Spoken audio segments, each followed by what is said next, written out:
Yang kedua adalah di sana kita perhatikan hati yang rendah. Rendah hati. Ya. Untuk cari orang rendah hati sulit akhir-akhir ini. Amin. Kebanyakan orang adalah sombong sampai tepuk dada, jantungnya copot. Buat tenda ini tadi aku, katanya. Buat mimbar ini tadi aku. Yang nyari duit di rumah ini aku, katanya. Ya kan? Pokoknya dia tepuk dadanya sampai jantungan copot. Nah Bapak Ibu, kita melihat orang Majus ini luar biasa. Mereka rendah hati. Di mana letak kerendah hatian mereka? Mereka adalah orang pintar, mereka adalah orang kaya, mereka adalah orang yang terhormat. Tetapi mereka dengan rendah hati datang kemana? Ke Bethlehem. Alamatnya adalah kandang binatang. Ingin berjumpa dengan Yesus. Semestinya kan dia ngomong, saudaraku, ayo angkat Tuhan Yesus, jangan simpan di kandang, dibawa di hotel mana gitu, kira-kira gitu kan. Jijik di situ gitu, bukan kelasku di situ gitu, ya kan. Aku mah enggak cocok di situ gitu. Jadi Bapak Ibu, kalau Bapak Ibu masak apa aja cocok sama saya. Mau direndang lebih cocok, ya kan?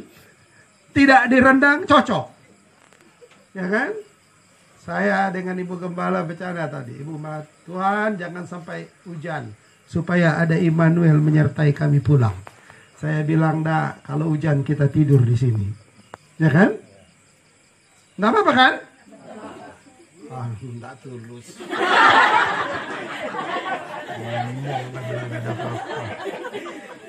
Ya, rombongan kami, kalau Bapak Ibu sih senang kami nginam. Rombongan ini enggak.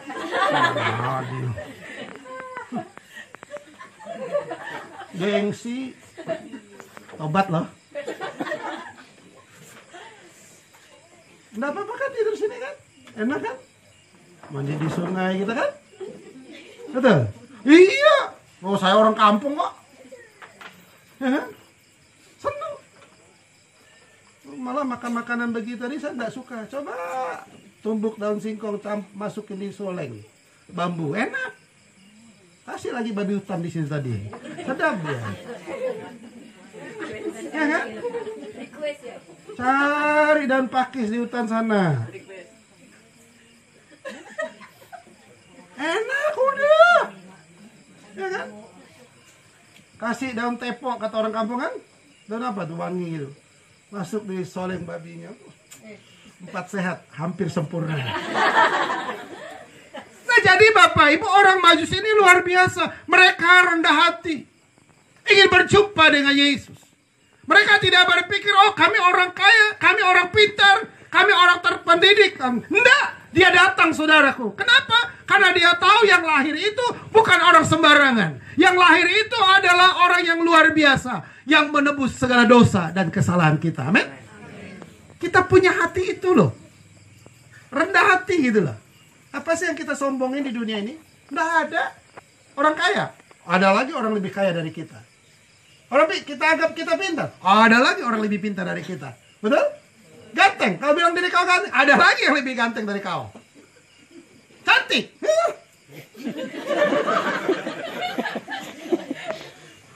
ada lagi yang lebih cantik dari Bapak Ibu. Pergi ke gereja pakai rok pendek Bapak Ibu kan? Bapak Ibu pikir betis Bapak Ibu lebih putih, ada lebih putih lagi.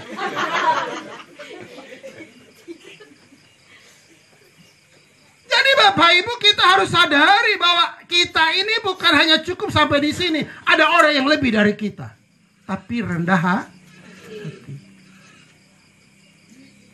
Ada orang yang lebih dari kita, tapi saudaraku, sepertinya orang tidak punya apa-apa.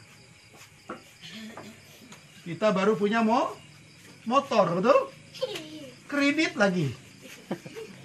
Lewat kampung, digas-gas. Bam, bam, bam. Motor kredit aja kita ada. Baru beli motor saudaraku, dari pagi sampai sore ngelapin motor terus. Giginya sendiri tidak pernah disikat. Saja luar biasa kan? Betul? Udah sombong kita. Duduk udah berubah. Dulu emang udah punya motor. Jalan udah berubah. Coba lihat orang hamil. Sebelum hamil jalannya, tapi kalau udah hamil sombong jalan.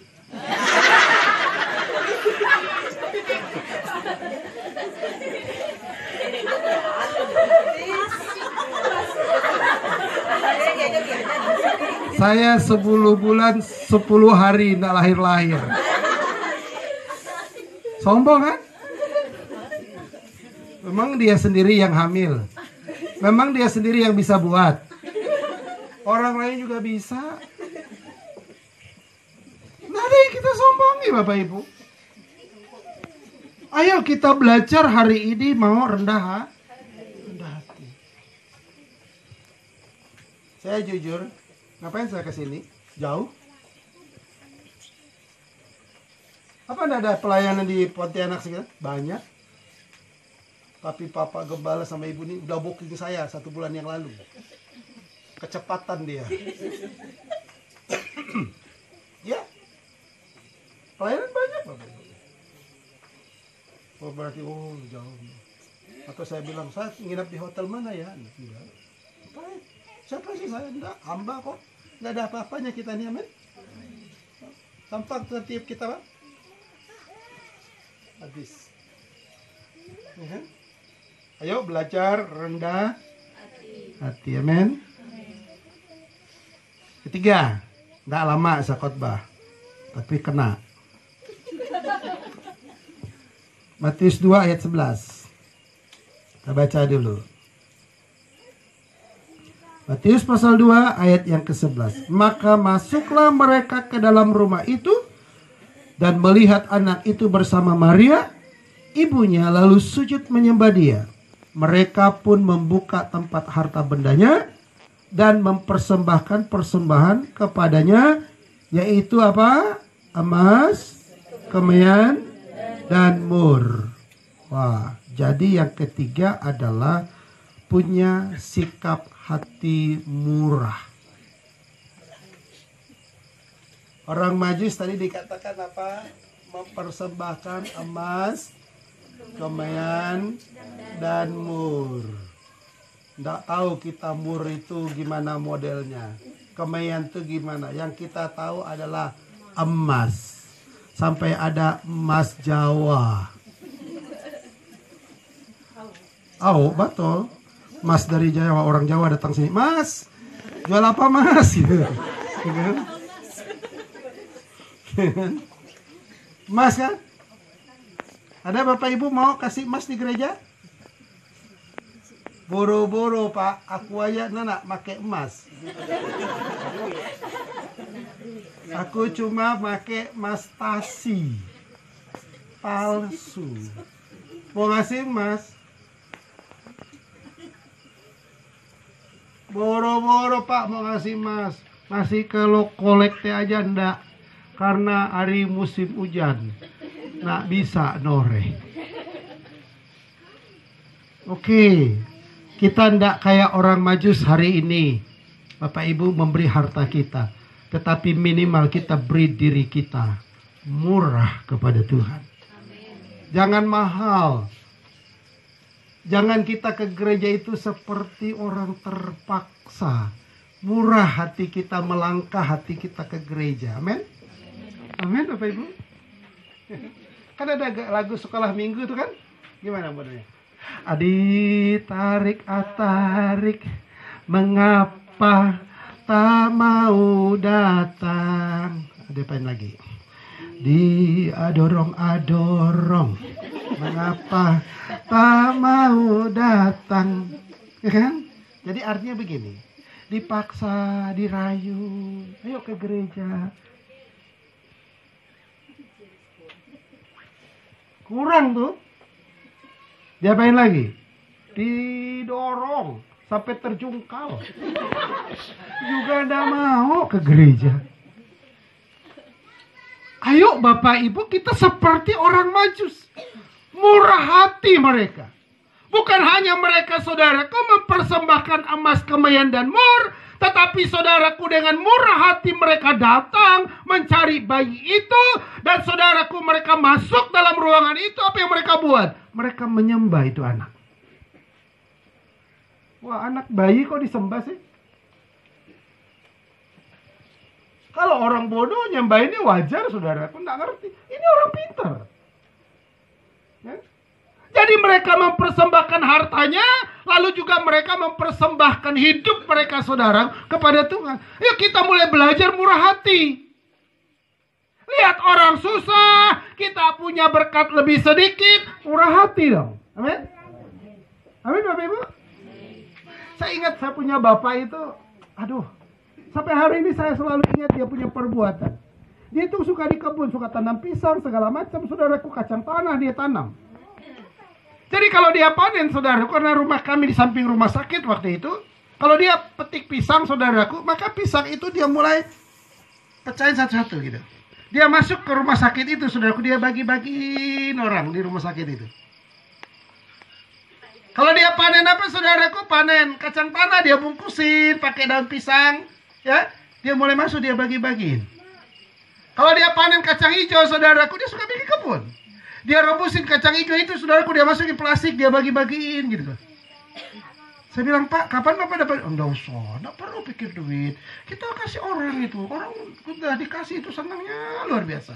Apalagi nih orang-orang ini kan jauh-jauh, jalan 4 hari, 5 hari datang ke rumah sakit. Mereka minta pertolongan, mungkin mereka enggak punya uang, kita kasih.